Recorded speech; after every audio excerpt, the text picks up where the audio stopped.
that? Heard that. Who's that? I heard one down here. Huh.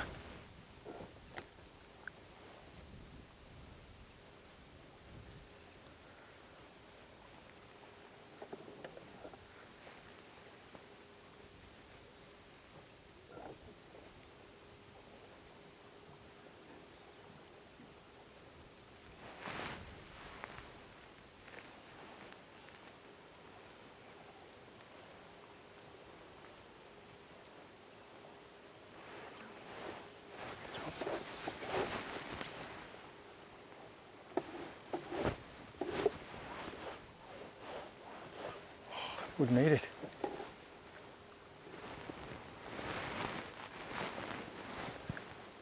Wouldn't eat the fly.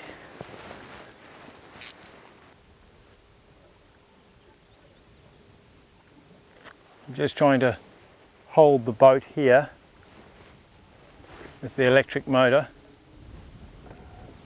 because I know there's a fish that's cruising a beat through this section,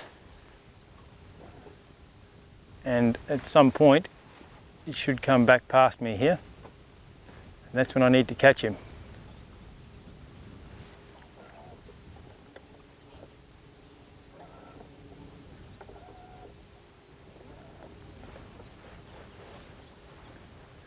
Sometimes their beats only take seconds and they swim around and come back past that same spot. They've got a small beat. Sometimes it takes many minutes for them to come back around. I can get impatient with them. So I'm going to sit my fly out in an area that I've seen him before.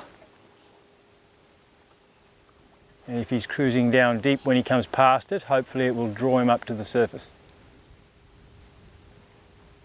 If not, and I see him again, I can pick up and cast at him.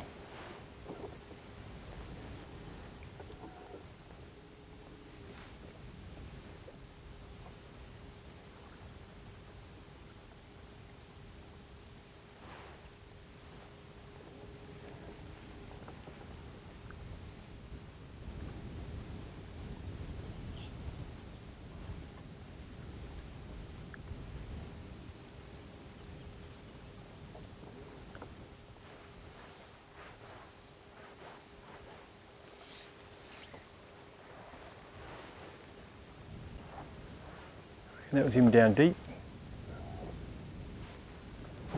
Got him.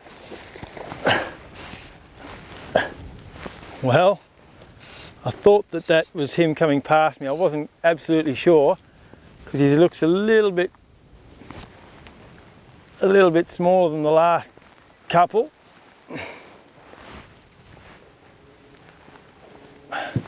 But I plonked the fly down and it came up from a long way. I've only got 4-pound line on here, so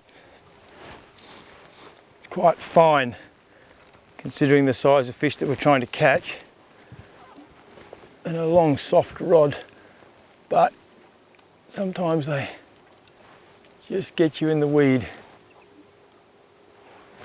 I can hear that weed pulling on my line, and I'm not so sure I'm going to land this one, but there he comes. Got more weed than fish.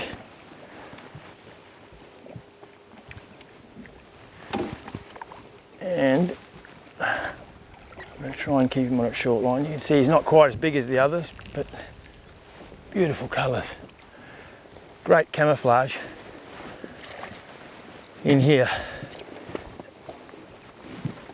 If you look at the colour of that fish and the colour of the weed, you can see how well camouflaged they are.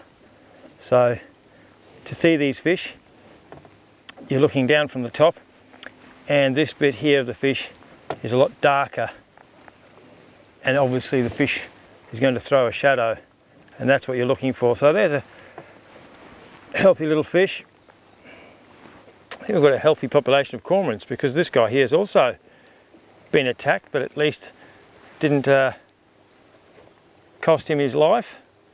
So we might put this one straight back because I think he's got a fair bit of life in him. So we'll just look at putting him straight in.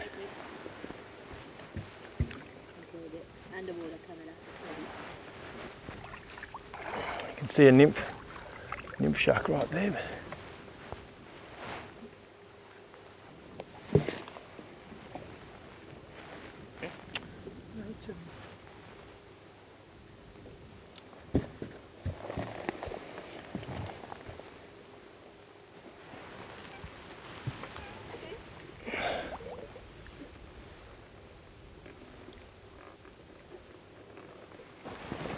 Always good to see them go back healthy. Well, that's not a bad start. Hopefully around lunchtime we'll get a bit of a hatch. There's another one swimming behind the back of the boat, so if I can get my rod up.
Yeah, I don't normally see many fish in here.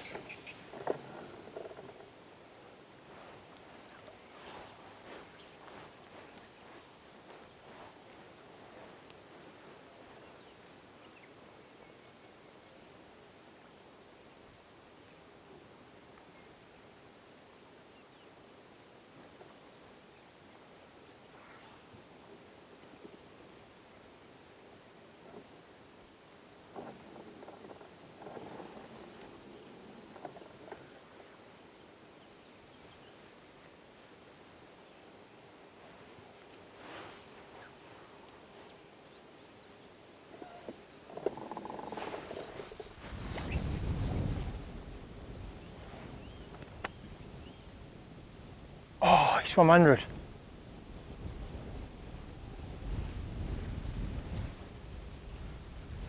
He swam right under it.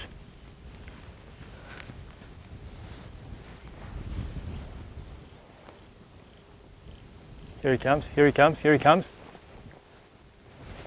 Got him. There we go. That was great. That was absolutely fantastic. Just saw that fish sitting right down on the bottom, cruising through this dense grass. And you can see there's a little hole in the grass here. As I had explained earlier on, they use these little holes and little channels through the grass as highways. And that fish was just coming along, and I could see he was going to go into this little hole in the grass, put the fly out there, and he just started tilting up as he came in, and it's a wonderful sight.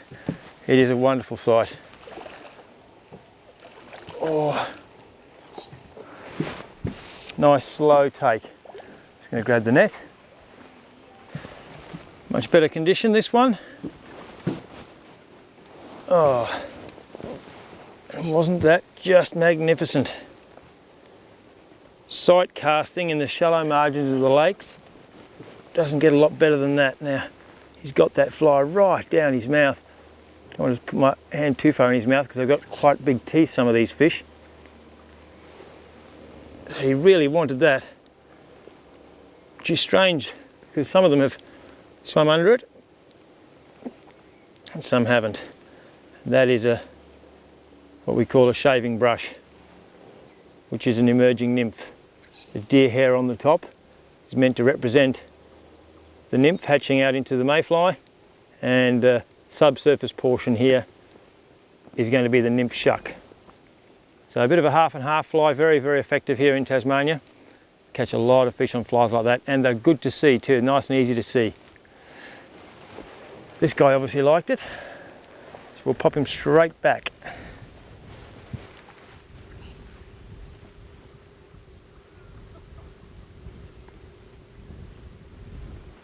There he goes.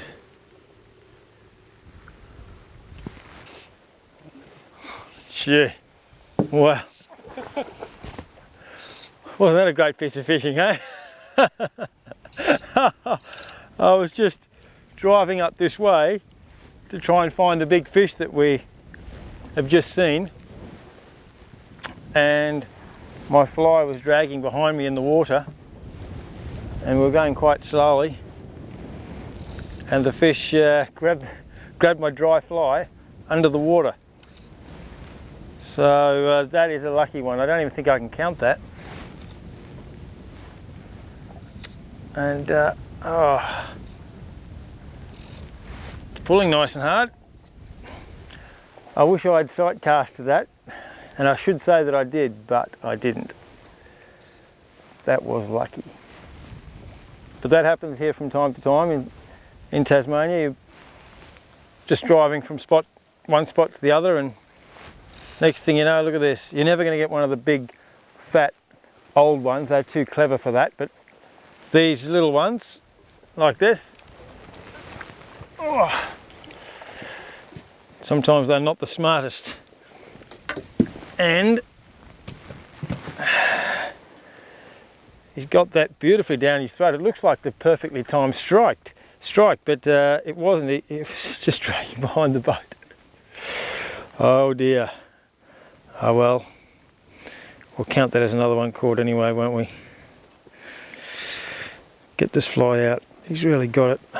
And it took a red tag, which is a very famous Tasmanian fly the fish love to eat, and that's a dry fly.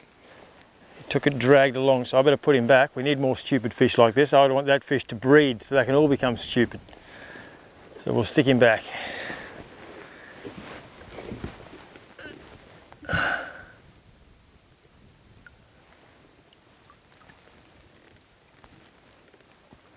Here he goes.